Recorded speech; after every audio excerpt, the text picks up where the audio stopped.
Tus obras hablan sobre cuestiones económicas en algunos casos, sobre dinámicas sociales, sobre cuestiones políticas, incluso sobre derechos del trabajador, digo. En tu caso partís más sobre un concepto o algo que querés decir y ves la tecnología para utilizar, para contar eso, sería.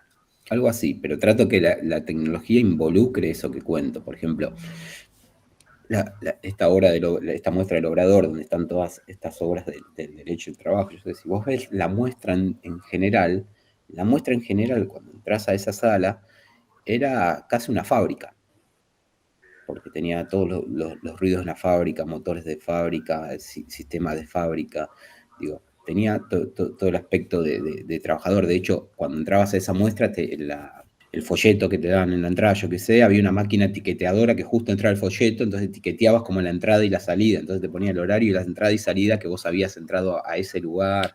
Entonces era todo pensado como un lugar de trabajo. Claro. Entonces digo, hablábamos del trabajo, pero con tecnologías de eso que estoy hablando. Y después hay obras que hago reflexiono sobre las tecnologías y sobre esas propias tecnologías que voy trabajando, como es la de propagaciones, que tiene ese premio internacional y demás. Bueno, esas son obras disruptivas en un lugar donde se habla de altas tecnologías y de últimas tecnologías y pensamientos tecnocientíficos de punta. Bueno, yo irrumpo ahí con las tecnologías más arcaicas, si se quiere, o más básicas, producidas en Latinoamérica.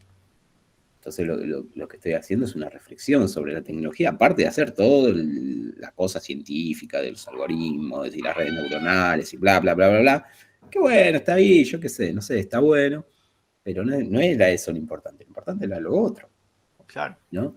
Entonces digo, la parte de ser una obra, digo, de irrumpir todo el tiempo, de quebrar, pasar líneas, me parece que es por donde voy, digo, pero porque me sale así, digo, no hay como, no fue una estrategia cuando yo empecé a decir, bueno, a ver qué tipo de artista quiero ser y haces una estrategia, no, te dejas llevar por lo que vas pensando. Y después con el tiempo, después ahora se cumplieron 15 años de la obra del televisor blanco y negro, fue mi primera muestra. Después de 15 años tenés obra, decís, Leo es esto. Claro. Y hay algo que está buenísimo, me pasó una vez que fui a Estados Unidos, a SIGGRAPH, no sé si conocen ese lugar. SIGGRAPH es como un evento que es como el evento de las últimas tecnologías. Y hay una parte que es de arte. Y invitaron a todos latinoamericanos. Bueno, yo fui como representación de Argentina. Y llevé una obra esta de René, que pegué por todos lados. De hecho, le saqué los LED y le puse bombilla de tusteno, ¿viste? Cosas para no tener. De ser la única lamparita analógica de toda esa mega muestra. Digo, estoy hablando que estaba en Facebook, Nvidia, ¿viste? Claro. Todas las megas cosas. Y yo con mis lamparitas de tusteno. Entonces, por ejemplo, una cosa me pasó que me alegró mucho, es que ayer venía en el fondo, un chabón me empieza a levantar la mano, Leo, Leo, Leo, yo qué sé, y me acerco, era un pibe que había conocido en Seattle, cuando fui con otra muestra, y el tipo sabía que yo estaba ahí porque vio la obra. Entonces, decís, entonces tengo un rasgo. Claro. Entonces empezás a decir, entonces parece que tengo algo en mi obra que me reconocen mi persona no por mí, sino por mi obra. Entonces decís, bueno, ahí algo está pasando. Claro. Hay algo, bueno, ¿qué es eso que pasa? Que se me empiezan a ver a mí a través de mi obra, ¿no? Entonces decís, bueno, entonces hay algo que hice durante el tiempo que marca la diferencia con respecto al resto. Y bueno, y eso es solamente, bueno, pensar y ser como honesto con uno. El camino del artista es como encontrar una identidad y que te encuentren, Mm, ¿no? Y bueno, sí. y vimos que varias de tus obras tienen que ver con el arte Mm. robótico. ¿Qué es lo que considerarías o cómo definirías un robot Bueno, hoy? esa es la maldita pregunta. Esa es como la maldita pregunta, ¿no? De hecho, es la pregunta que me hice cuando empecé la tesis. Bueno, así arrancó la tesis preguntándome eso. Bueno, ¿qué hace que una obra sea robótica? Bueno, no lo sé, en realidad, porque en realidad puedo contarte lo que creo yo, porque Sí, sí, no hay como una disciplina, no es un arte que esté totalmente no tiene los límites exactos, tiene límites borrosos. Y son como territorios que creo que están todo el tiempo discutiendo entre el que hace y el curador. Creo que hay algo todavía en la curaduría que no se entiende qué es lo que estamos haciendo, para mí, así en principio. Cuando me hago esa pregunta de qué es un robot, bueno, empiezo a encontrar como muchas respuestas posibles y algunas que no me parecían que estaban adecuadas. Por ejemplo, hay algo de la historia de la robótica y sobre todo de estos humanoides que conocemos como robots, que están dentro de nuestro imaginario, totalmente. Digo, yo empiezo muchas veces haciendo un taller con niños, que les hago cerrar los ojos y les pregunto, les digo que imaginen un robot. ¿No? Sí, de hecho, lo podemos hacer ahora y van a ver que sale exactamente igual. Digo, imaginen un robot, ¿no? Los chicos. Entonces todos los nenitos cierran los ojos. Bueno, listo. Les hago cortito para que imaginen el primero. Entonces le empiezo a preguntar, bueno, a ver, ¿quién lo imaginó con cabeza? Y todos te levantan la mano. ¿Quién lo imaginó con extremidades? Todos levantan la mano. ¿Quién lo imaginó de metal? Todos levantan la mano. Bueno, ¿quién lo imaginó? Por ejemplo, les digo, aburrido. ¿Quién lo imaginó de papel? ¿Quién lo imaginó que no se mueva? ¿Quién lo imaginó cansado, débil? Y empiezo a tirar un montón de cualidades que están por afuera de nuestro imaginario. ¿Sí? Ahora y después les pregunto, ¿quién estuvo con un robot como el que ustedes imaginaron? Y tampoco. Entonces hay algo de la formación que tenemos que hace que entendamos la robótica por un determinado lado. Ahora bien, eso viene básicamente de la producción industrial, de cómo deberíamos, porque ese aparato tiene que ser servible para algo. ¿Quién imagina un robot que no haga nada? Claro. Bueno, nadie, es imposible. Entonces, eso va por un camino. Ahora, ¿el arte tiene que ir por ese camino? ¿O entiende la robótica como otra cosa? Yo creo que sí, que tiene que entenderse como otra cosa. Entonces hay algo en lo cual me llevé a pensar que son las qualias. No sé si escucharon hablar ustedes de las qualias. Hay un tipo que se llama Etienne tiene un libro que se llama las correspondencias de las artes, algo así. Entonces dice, ¿qué hace que una pintura sea una pintura? Por ejemplo. ¿No? Todos entendemos que es una pintura. ¿No? ¿Qué hace que un dibujo sea un dibujo? Entonces el tipo empieza a pensar, bueno, si en esa obra lo que destaca, el eje central, es el trazo, entonces eso es un dibujo. Entonces dice, pero si es el color, dice, entonces es una pintura. Si es el volumen, es una escultura. Si es el movimiento corporal y demás, es una danza. Si es el sonido, es música, ¿no? Entonces yo pensé, bueno, ¿y qué es lo que hace? ¿Cuáles son las cualidades de la robótica? ¿El movimiento? ¿La transformación? No, eso es cinético. Hay un libro que justamente cuenta eso, las cualidades del arte cinético. ¿Cuáles son las cualidades? Entonces, el movimiento y la transformación.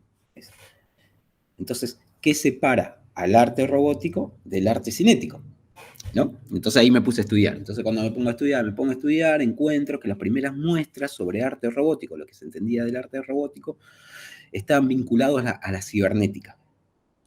Y la cibernética es una ciencia que aparece después de la Segunda Guerra Mundial, con una idea muy positivista, de tratar de ordenar. Entonces, estos tipos, una vez terminada la Segunda Guerra Mundial, empieza a aparecer algo neopositivista, ¿no? Bueno, esperen, no todo tiene que ser un caso en el mundo, podemos establecer un orden y demás. Entonces, aparece la cibernética, que es el estudio del comportamiento en animales y máquinas.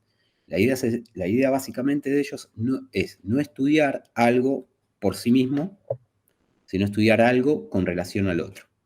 Entonces, a partir de eso, los artistas empiezan a trabajar con eso. Entonces empiezan a establecer no solo comportamientos en los objetos, sino también empiezan a establecer relaciones entre ese objeto y el contexto. Y eso es comunicación.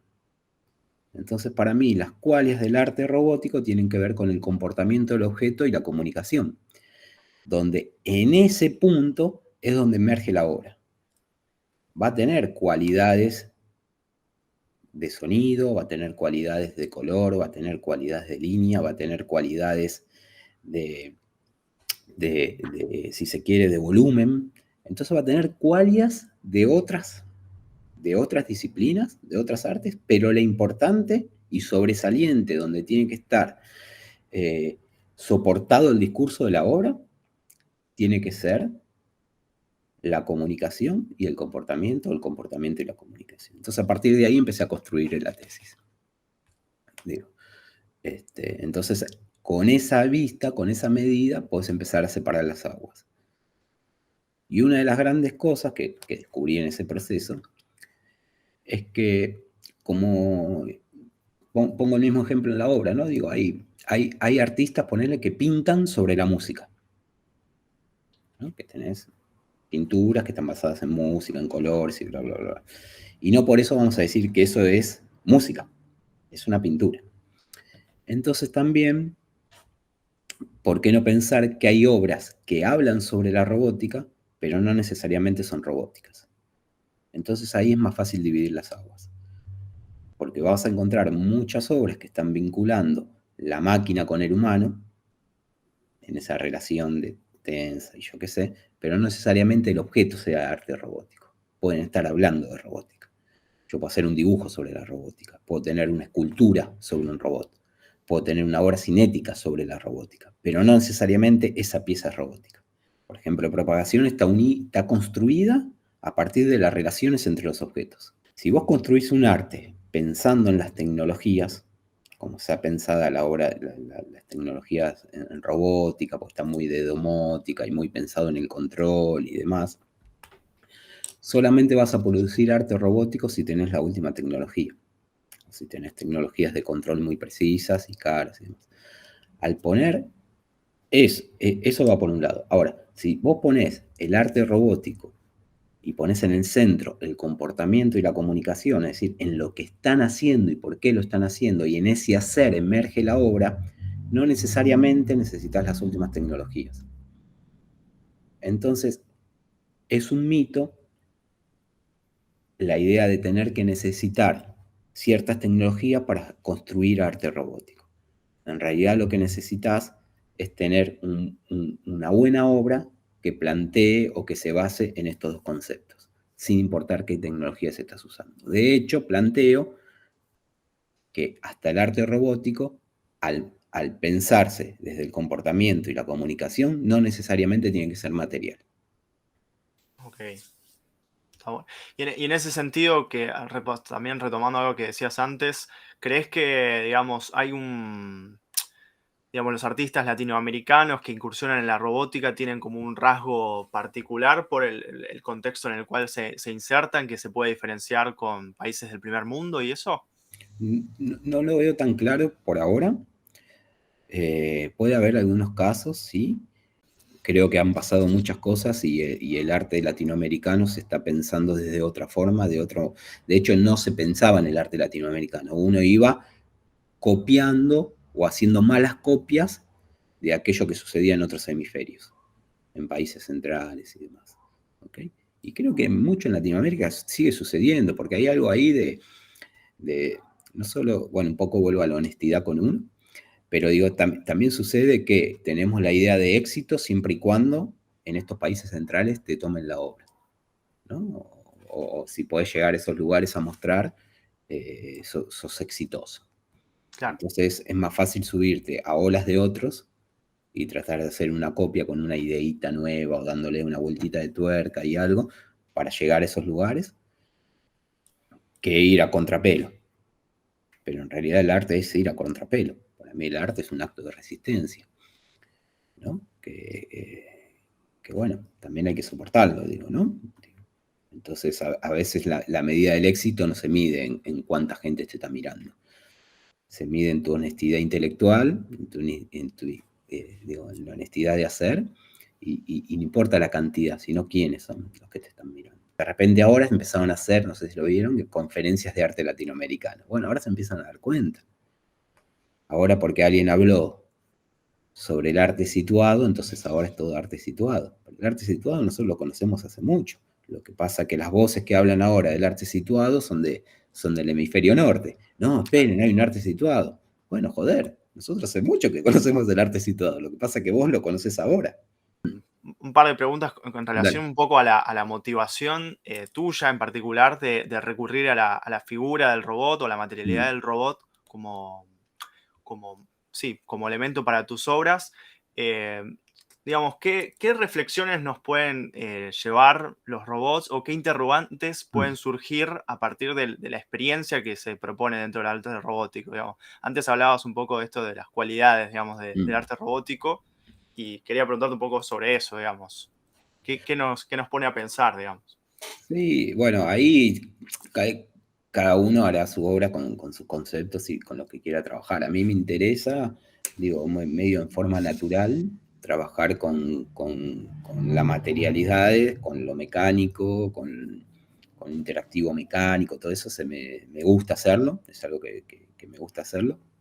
Y sobre todo creo porque hay un devenir de las máquinas, nuevamente, un devenir de las máquinas a nivel hogareño, no sé si lo notaron, esa idea del robot que está hecho para hacer tal o cual cosa y siempre servir al hombre y demás, bueno, me parece que está bueno leer, trabajar en la idea que no siempre es así, que la robótica se puede pensar distinto, que las máquinas se pueden pensar distintos y que no solo son máquinas, sino también pueden ser metáforas de otras cosas. Entonces, bueno, me interesan por eso, digo. Y después la realidad que me gustan estéticamente, trabajar los objetos en movimiento, bueno, me gusta, digo, no sé, es un interés propio. Me cuesta a veces más trabajar en un objeto que trabajar en una serie de objetos simultáneamente comunicados entre sí. Me gusta Claro. como el conjunto, como lo complejo. Estuvimos hablando sobre el concepto de caja negra, ¿no? Mm, Que son esto, digamos, esta idea de recibir una tecnología como un dispositivo al cual nosotros lo manipulamos, pero en realidad no lo intervenimos, no sabemos exactamente lo que está pasando ahí adentro. Eh, quería preguntarte un poco sobre cómo es como tu proceso con mm. respecto a eso, ¿no? Bueno, nada, a ver, ahí hay un lugar donde como que no está ni bien ni mal, es eso. Cada uno hace la obra como puede. Tampoco no puedes estar todo el tiempo inventando la rueda, porque hay cosas que ya están. Digo, no sé, yo uso, no sé, no me voy a poner a construir una cámara. No tiene Claro, sentido, compro una cámara. ¿Ok? Ahora el problema es para qué lo usás, ¿no? Por ejemplo, estaba escuchando a Lozano Hemmer. Hablaba de lo latino y de que no todos los inventos no son por afuera de lo latino. Entonces decía, no, porque en el arte, no sé, decía, la cibernética en realidad fue un yanqui con un mexicano. Entonces el mexicano, México, también está en este lugar de experimentación y no sé qué. Y la fotografía no fue inventada por los estadounidenses, sino fue en el Amazonas los primeros que pusieron polvo de plata para sacar una fotografía. Bueno, buenísimo. Y después decía, bueno, y Marta Minujín fue la primera a usar una cámara, entonces la experimentación latinoamericana y Cosiche con los tubos de neón y bla, bla, bla, bla. Ok, bueno, eso es todo buenísimo. Pero eso es una forma de mirar la historia de la tecnología con respecto al arte. A mí me interesa más pensar quién fue el primero que realmente utilizó la cámara, no como una cámara, o hackeó la cámara, o apeló a esa cámara, o reflexionó sobre esa cámara, más que quién puso una primera cámara dentro de la obra. Digo, porque si no es lo mismo, bueno, a ver quién usó primero un Arduino. ¿Qué importa? ¿Qué importa? ¿Qué me importa quién fue el primero? ¿No? O qué fue el tipo que tenía más dinero para comprar una cámara y meterla. ¿Quién fue el primero que hizo una obra por internet? Bueno, seguramente alguien que tenía internet. ¿Y quiénes tenían internet en los años 90? Bueno, yo no. De hecho, internet lo conocí en un TREF. Digo, fue mi primer contacto con internet. ¿Y quién tenía una computadora para poder conectarse a internet? Bueno, acá no. Digo, entonces no es tan importante quién fue el primero que, porque habla de quién tenía el medio para hacer eso. A mí me parece más importante pensar quién hizo una reflexión sobre eso primero. sí, sí. Entonces, bueno, con las cajas negras y demás, bueno, está bien, digo, uno compra cosas y ya y demás, pero está bueno reflexionar sobre esa caja negra. Digo, en general, ahora hablando ya de mi producción, yo hago todo, yo me hago todo. Me parece que está bueno porque durante el hacer es donde aparecen las cosas, para mí. Yo, por lo general, a ver, cuando vieron las obras esas que tengo, no sé, 900 relay, y capaz que yo no soldé los 900, me dan una mano. La realidad es esa, digo, porque no tengo el tiempo. Esa obra de la máquina de escribir que vieron ahí, la hicimos en menos de 3 semanas, me dieron para hacer eso. Mm, Y obviamente físicamente no podés. Ahora los 3 primeros relays sí los soldé yo, porque sé que quiero esto que sea así. Después vienen los chicos y te dan una mano, ¿viste? Pero, y así con todo. Por eso hay a veces cuando hablan de trabajar transdisciplinariamente. Ok. Una cosa es trabajar transdisciplinariamente y otra cosa es juntarte con alguien que sabe hacer eso que vos no sabés y decirle, hace esto. No, pero mejor no, hace esto que yo te digo. Entonces, hay una gran diferencia entre trabajar interdisciplinariamente y otra diferencia entre va el artista, consigue un ingeniero y el ingeniero hace lo que el artista quiere. Porque se va perdiendo ahí algo. Y eso que perdés es el proceso de obra. Porque antes de ponerte a trabajar, ya tenés el punto final. Cuando vos le decís a un ingeniero, haceme esto, ya llegaste sin empezar. Claro. En cambio, cuando vos producís tu obra, durante el proceso, que es programando, mirando la obra que hace, experimentando, cambiando algo, cambiando el objeto, cambiando la forma, cambiando... Bueno, en ese momento empiezan a aparecer las cosas y creo que la obra en definitiva termina por resultado de un proceso y termina mucho más refinada y con más capas de lectura que si llegaste a la obra antes de empezarla. Sí, el registro está bien y fíjense que si miran los registros míos, fíjense cómo fueron evolucionando. Por ejemplo, si ves propagaciones, es un registro, un plano casi abierto, porque ahí es donde ves la obra y ves lo que sucede. Hoy los registros son casi estamos haciendo registros tan de diseño que después el registro no tiene nada que ver con la obra. Y lamentablemente lo que premian los jurados son registros. ¿Viste? Entonces, he pasado por muchas desilusiones de registros que estaban excelentes y cuando ven la obra decís, esto era.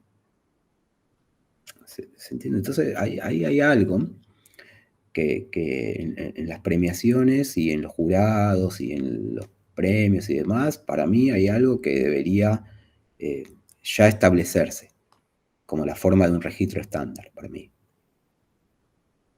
Porque si no, te están eligiendo por quién mejor grabó y con quién mejor tenía una cámara 4K que por la obra misma. ¿Cómo sentís que es la recepción del público con los robots y si se sienten reflejados, si sienten como empatía con eso? ¿Cómo lo ves? Y encontrás de todo. Encontrás como de todo. De hecho, en alguna muestra ponía algún cuadernito para que la gente deje opiniones, sobre todo las primeras, y encontrás de todo. Gente que le encanta, gente que... Nada. Me ha pasado ir a dar charlas. Una vez tuve que ir a una charla en Estados Unidos, me puse a hablar, bueno, mi obra, yo qué sé, y gente levantaba y se iba solamente porque enchufaba las cosas. Entonces encontrás de todo, en el arte encontrás de todo, ¿sí? Pero por lo general, creo que la gente tiene como una empatía con la tecnología. Digo, enseguida como quieren empatizar, porque lo pensamos como algo muy positivista. Digo, uno habla de tecnología y pensás, bueno, esto como inocuo y positivista, ¿no? Como que no pasa nada, está todo bien, no va a dejar marcas, nada, y es positivista. Y si le ponen, ¿viste? Si la muestra le pusieron arte robótico, ¿viste? Ya la gente va, pero positiva full, para encontrar. Ahora después que se encuentran unos humanoides, se encuentran unos cachivaches andando por el piso, ¿viste? Y bueno, nada, hay gente que he encontrado gente sentada entre los robots, pasando horas, charlando ahí entre los aparatos. Gente que entra, mira y se va. No sé, hay como de todo, te encontrás de todo. Pero por lo general yo entiendo que es un espacio del arte que la gente quiere ver y los museos quieren adoptar. No es que no quieran adoptar, yo creo que sí los quieren adoptar. Ahora no sé si están listos para hacerlo, que ese es el problema 2. Porque tener una obra robótica no es un cuadro que lo enchufás y lo apagás. Una obra robótica requiere a veces algún tipo de esfuerzo por el lado del museo, que a veces no están listos para demostrar y creen que porque, no sé, creen que nada se va a romper durante 6 meses.